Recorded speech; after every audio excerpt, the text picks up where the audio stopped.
अस्सलाम वालेकुम my dear students, I hope आप सब ठीक ठाक होंगे। आज हम बात करेंगे इंडस्ट्रियल फार्मेसी के एक नए टॉपिक के बारे में, that is about storage of pharmaceuticals. Pharmaceutical से मुराद है कि फार्मास्यूटिकल इंडस्ट्रीज़ के अंदर आप जो भी प्रोडक्ट बनाते हैं, चाहे वो सिरप्स हैं, टैबलेट्स हैं, कैप्सूल्स हैं, इंजेक्शंस हैं, किसी भी तरह का प्रोडक्ट अगर आप बना रहे हैं तो बनाने के बाद उसको स्टोर करने के लिए क्या क्या रिक्वायरमेंट्स होती हैं और किस तरह से फार्मास्यूटिकल प्रोडक्ट्स को स्टोर किया जाता है। ये एक बहुत आसान सा टॉपिक है और मैंने इसको आपके लिए बहुत ईजी वर्डिंग में कन्वर्ट किया है। आई होप आप इस लेक्चर को एंजॉय करेंगे। तो सबसे पहले बात करते हैं कि स्टोरेज ऑफ फार्मास्यूटिकल्स क्या होता है। जब आप स्टोरिंग करते हैं फार्मास्यूटिकल प्रोडक्ट्स की up to their point of use is called storage of pharmaceutical products, यानी कि जहाँ से फार्मास्यूटिकल प्रोडक्ट बनना शुरू हुआ है वहाँ से लेकर जब तक उसका इस्तेमाल करना है तब तक आपको हर स्टेप पे प्रोडक्ट को स्टोर करना ज़रूरी है। आप जहाँ पे बना रहे हैं इंडस्ट्रीज़ के अंदर वहाँ पे भी आप प्रोडक्ट को स्टोर करेंगे कुछ टाइम के लिए, उसके बाद आप उसको जहाँ फार्मेसीज़ पे भेजेंगे, उसके बाद फार्मेसीज़ वाले भी उसको किसी हद तक स्टोर करेंगे। देन वो पेशेंट के पास जाएगी, पेशेंट भी जब तक उसको इस्तेमाल करेगा उसको ठीक से स्टोर करेगा। अगर वो ठीक से स्टोर नहीं करेगा या इन तीनों स्टेप्स में से कहीं पे भी अगर आपकी स्टोरेज प्रॉब्लम आ रही होगी तो आपका जो प्रोडक्ट है वो ख़राब हो सकता है, कंटेमिनेट हो सकता है और उसके अंदर जो भी फ़ायदा है उसको आप नुकसान के अंदर कन्वर्ट कर सकते हैं।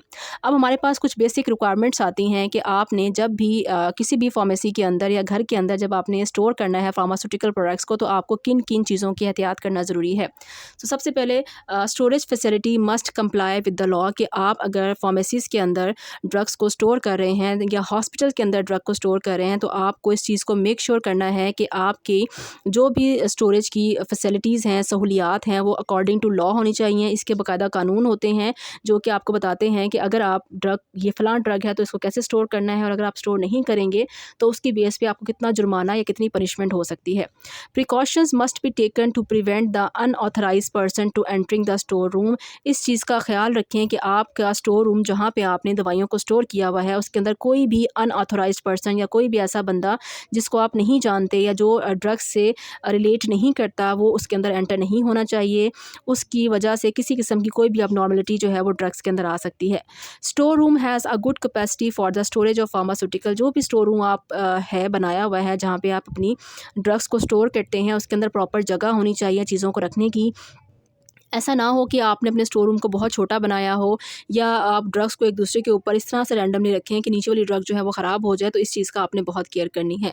स्टोर रूम जो है वो साफ़ सुथरा होना चाहिए, उसके अंदर किसी किस्म के कोई भी इंसेक्ट्स या किसी भी किस्म की कोई भी मकड़ियाँ, किसी किस्म का कोई भी मट्टी, ठीक है, स्मोक, धुआँ या इस तरह की चीज़ें जो है वहाँ पे मौजूद नहीं होनी चाहिए। प्रॉपर लाइटिंग होनी चाहिए और आपका स्टोर रूम जो है वो जर्म्स फ्री होना चाहिए। जो भी स्टोर रूम है उसके अंदर प्रॉपर स्टेरिलाइजेशन का प्रोसेस होना चाहिए। वहाँ पे आपको साफ़ सुथरे कपड़े, साफ़ सुथरे जूते पहन के एंटर होना चाहिए ताकि आपके स्टोर रूम के अंदर किसी किस्म की कोई भी कंटामिनेशन मौजूद ना हो। सफाई जो है उसकी प्रॉपर होनी चाहिए। Receiving area should allow the pharmaceutical product to be clean before the storage. आप अगर किसी हॉस्पिटल में काम कर रहे हैं या आप किसी फार्मेसीज़ के अंदर काम कर रहे हैं और आप वहाँ पे ड्रग्स को परचेज़ करते हैं तो जिस जगह पे आप या जिस कमरे के अंदर आप ड्रग को परचेज़ कर रहे हैं, रिसीव कर रहे हैं, उस कमरे के अंदर पहले आप ड्रग को अच्छे से साफ़ करेंगे। जो भी उसके कंटेनर्स हैं उसके ऊपर जो भी मट्टी लगी हुई है, डस्ट लगी हुई है, कोई भी वेस्ट प्रोडक्ट लगा हुआ है उसको आप अच्छे से साफ़ करेंगे। साफ़ करने के बाद आप उसको स्टोर रूम तक पहुँचाएँगे और स्टोर रूम में जाके एक बार उसको दोबारा से साफ़ करके रखेंगे तरतीब से ताकि किसी किस्म की गंदगी के चांसेस वहाँ पे ना हों।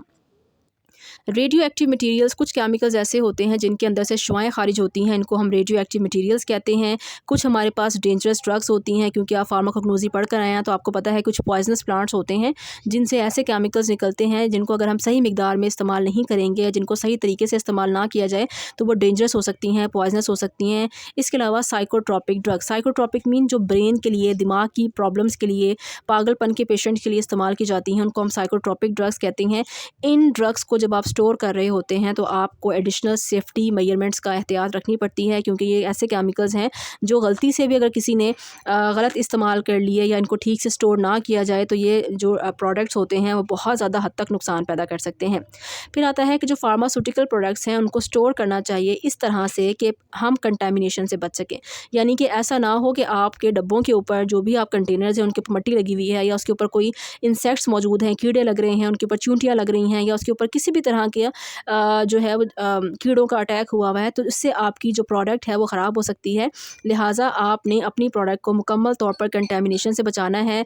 प्रॉपर आपने चेक करते रहना है कि आपके जो डब्बे हैं, जो क्योंकि वो कागज़ के बने हुए होते हैं, तो कागज़ के ऊपर अक्सर जो है वो कीड़े जो है वो अटैक कर देते हैं, या उसके ऊपर जो है मुख्तलिफ़ तरह के इन्फेक्शंस हो सकते हैं। तो आपने बार-बार उनको चेक करते रहना है कि गत्ते ठीक हैं, कहीं पानी तो नहीं था स्टोर रूम के अंदर, कि गत्ते गल तो नहीं गए, क्योंकि वो आपकी प्रोटेक्शन है। प्रोटेक्शन ख़राब होगी तो आपकी प्रोडक्ट ख़राब हो सकती है।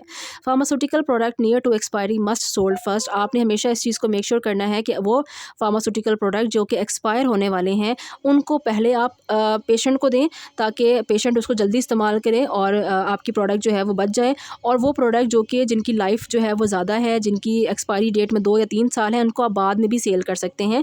क्योंकि अगर आप पहले उन प्रोडक्ट को सेल करना शुरू कर देंगे जिनकी एक्सपायरी अभी दूर है, तो उससे नुकसान ये होगा कि आपकी जो प्रोडक्ट जो एक्सपायर होने के करीब है, वो सारी की सारी वेस्ट हो जाएंगी और आपको नुकसान होगा।